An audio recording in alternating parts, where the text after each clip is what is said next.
അങ്ങനെ V S ഇടപെട്ട മേഖലകളൊക്കെ അങ്ങനെ പാർശ്വവൽക്കരിക്കപ്പെട്ട മനുഷ്യർക്ക് വേണ്ടി, സാധുക്കൾക്ക് വേണ്ടി, പാവപ്പെട്ടവർക്ക് വേണ്ടി, മത്സ്യത്തൊഴിലാളികൾക്കും കൂലിത്തൊഴിലാളികൾക്കും വേണ്ടി അവർക്ക് വേണ്ടിയുള്ള അസംഖ്യം സമരമുഖങ്ങൾ ശ്രദ്ധേയമായിരുന്നു വി എസ്.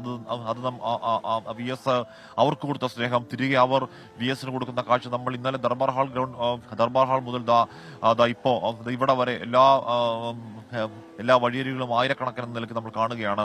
SKN സമരങ്ങളുടെ ഭാഗമായി ഒരുപാട് തവണ സഞ്ചരിച്ച ആ വഴികൾ കൂടെ വീണ്ടും ഒരിക്കൽ കൂടി കേരളത്തിന്റെ ജനനായകൻ ഇങ്ങോട്ടേക്ക് അദ്ദേഹത്തിന്റെ ജന്മനാട്ടിലേക്ക് വരുന്നു. പുന്നപ്ര വയലാറിന്റെ വിപ്ലവമണിലേക്ക് വരുന്നു. ഇവിടെ വലിയ ചൂടുകാടിൽ എല്ലാവിധ ഒരുക്കങ്ങളും പൂർത്തിയായി.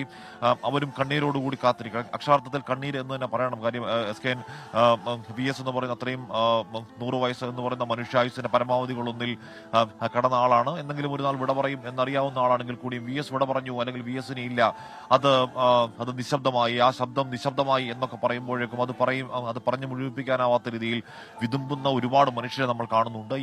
ഈ വഴിയോരങ്ങളിൽ ചെറിയ കുട്ടികളെ എടുത്തുകൊണ്ട് അമ്മമാർ നിൽക്കുന്ന നമ്മൾ കണ്ടു. ഇന്നലെ രാത്രിയൊക്കെ പെരുമഴ, കോരിച്ചൊരിയുന്ന പെരുമഴയത്തും ഏതെങ്കിലും തരത്തിൽ മഴ ബാധിക്കാത്ത രീതിയിൽ ആ മഴയിൽ പതറാതെ, മഴയിൽ പിന്മാറാതെ നൂറുകണക്കിന് അമ്മമാർ കുഞ്ഞുങ്ങളെ എടുത്തുകൊണ്ട് നിൽക്കുന്ന കാഴ്ച നമ്മൾ കണ്ടു. ചെറുപ്പക്കാരെ നമ്മൾ കണ്ടു. SKN ഈ വിലാപയാത്രയുടെ ഏറ്റവും വലിയ പ്രത്യേകത ചെറുപ്പക്കാരായ കുട്ടികൾ, 10ാം ക്ലാസ്സിലും +1 പഠിക്കുന്ന, ഡിഗ്രിക്ക് പഠിക്കുന്ന കുട്ടികളൊക്കെ ധാരാളമായി VS കാണാൻ വേണ്ടി എത്തുന്നു. നമ്മളോട് സംസാരിക്കുന്നുണ്ട്. കേവലം ഈ കാലത്തെ ഒരു പ്രധാനപ്പെട്ട രാഷ്ട്രീയ നേതാവിന്റെ വിലാപയാത്രയിൽ പങ്കെടുക്കുക അല്ലെങ്കിൽ കാണുക എന്നർത്ഥത്തിൽ മാത്രമല്ല അവരങ്ങോട്ടേക്ക് വരുന്നത്. അവർ വരുന്നത് VSന്റെ രാഷ്ട്രീയം, VSനെ പറ്റി നന്നായി അറിഞ്ഞുകൊണ്ടാണ്. VSന്റെ ബാല്യ, കൗമാര, യൗവന, വാർദ്ധക്യങ്ങളിൽ VS നേരിട്ട പോരാട്ടങ്ങൾ അല്ലെങ്കിൽ VS തുറന്ന പോർമുഖങ്ങളെ പറ്റി നന്നായി അറിഞ്ഞിട്ടാണ് അവർ VSനെ കാണാൻ ഒരു നോക്കുന്നത്. അപ്പോൾ ഒരു ഉറപ്പായി നമുക്ക് പറയാൻ കഴിയും SKN ഇവിടെ VS അച്യുതാനന്ദൻ എന്ന് പറയുന്ന അദ്ദേഹത്തിന്റെ ഭൗതിക സാന്നിധ്യം അപ്രത്യക്ഷമായാലും നാളെ മുതൽ നമുക്ക് VS ഇല്ല എന്നത് വേദനയായി നിൽക്കുമ്പോഴും VS മുന്നോട്ട് വെച്ച ഒരു രാഷ്ട്രീയത്തിന് തുടർച്ച അവൽ കൂടി ഉണ്ടാകും എന്ന് തന്നെ വേണം മനസ്സിലാക്കാൻ. തിരുവനന്തപുരം, കൊല്ലം ജില്ലകൾ പിന്നിട്ട് ആലപ്പുഴ ജില്ലയിലേക്ക് ഏതാണ്ട് 18-19 മണിക്കൂറിലാണ്, 140 കിലോമീറ്റർ പിന്നിട്ടാണ് വിലാപയാത്ര അദ്ദേഹത്തിന്റെ ജന്മസ്ഥലമായ ആലപ്പുഴയിലേക്ക് പ്രവേശിച്ചത്. ആയിരക്കണക്കിന് ആളുകൾ പ്രിയനേതാവിനെ അവസാനമായി കാണാൻ ഇപ്പോഴും വഴിയോരങ്ങളിൽ കാത്തു നിൽക്കുന്നു. ഇപ്പോഴും മഴയാണ്. ഇന്നലെ രാത്രി പെയ്ത കോരിച്ചൊരിയുന്ന വലിയ മഴ ഇല്ലെങ്കിൽ കൂടി മഴ അന്തരീക്ഷം ഏകാവൃതമായി നിൽക്കുന്നു.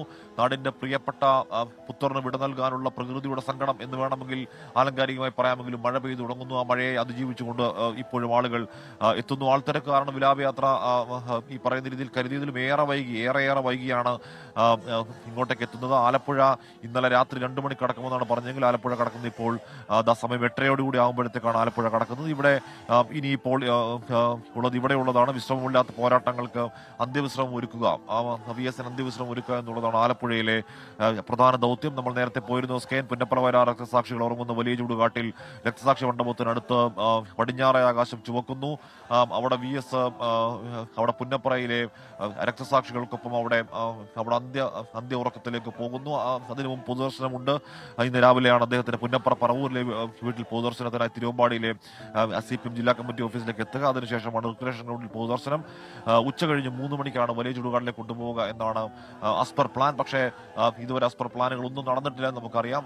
ആകെ നടന്നിട്ടുള്ള കാര്യം ഈ പറയുന്ന രീതിയിൽ അവിടെ ദർബാർ ഹാളിൽ ഒരുക്കിയിരുന്ന പൊതുദർശനം കൃത്യസമയത്ത് കൃത്യമായി പൂർത്തീകരിക്കാൻ കഴിഞ്ഞു. അതിന് കാരണം അതൊരു നിയന്ത്രിത സംവിധാനമാണ്. അവിടെ പോലീസ് സംവിധാനങ്ങൾ വർക്കൗട്ടാകും. അവിടെ ഈ പറയുന്ന രീതിയിൽ ബാരിക്കേഡ് വെച്ച് സിംഗിൾ ലൈൻ സംവിധാനത്തിലൂടെ ആൾക്കാരെ അകത്തേക്ക് എത്തിക്കാനും പുറത്തേക്ക് കൊണ്ടുപോകാനൊക്കെ അവിടെ ദർബാർ ഹാളിൽ കഴിയും. പക്ഷേ തെരുവിലേക്ക് ഇറങ്ങുമ്പോൾ അതല്ല SKN കാഴ്ച. തെരുവിലേക്ക് ഇറങ്ങുമ്പോൾ ഇരുപക്ഷത്തും അല്ലെങ്കിൽ ഇരുവശത്തും നൂറുകണക്കിന് ആളുകൾ, അത് പാർട്ടി പ്രവർത്തകർ മാത്രമല്ല, VSന്റെ അനുയായികൾ, VSന്റെ അനുഭാവികൾ, VSനെ ഇഷ്ടപ്പെടുന്നവർ.